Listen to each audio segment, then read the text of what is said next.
Hey guys, welcome back to Drew Tutorial, and in this video I'm going to show you how to save password in Microsoft Edge. Before we jump in guys, would you mind take a moment to give this video a like and hit that subscribe button, because this will let me know that you found value within this video.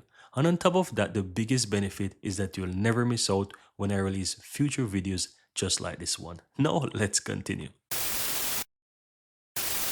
So I'm going to go ahead and open up my Microsoft Edge browser here, guys.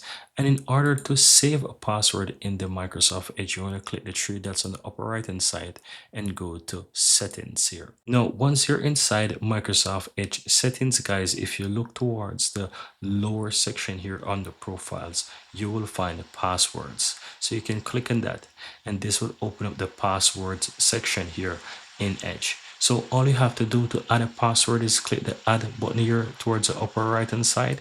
And here you can go ahead and enter the URL. So I'm going to add something. So let's type in test.com, and the username I'm going to fill in test as an example, and test here, and I'll put 1 2 3 4 as an example, so you can see there. And the category, you can leave this, it's really up to you. You can choose something. Let's choose tech as an example, right? Notes, I'm going to write tech pass or whatever it is, right? So you want to go ahead and create whatever you want so that you can remember.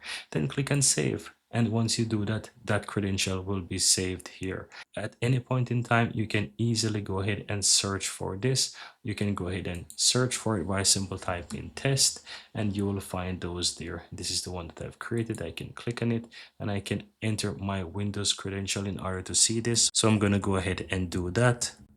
And that will allow me to access and edit this website and its credential, and I can edit this and I can see whatever it is and I can make changes to it at any point in time. I can also delete it if I so desire. And that's it guys, very easy and very simple. Here you have it guys. I really hope you found value within this video, and if you do, don't forget to take a moment to give this video a like and hit that subscribe button so that you'll never miss out when I release future videos just like this one. Thank you guys for watching, and see you next time.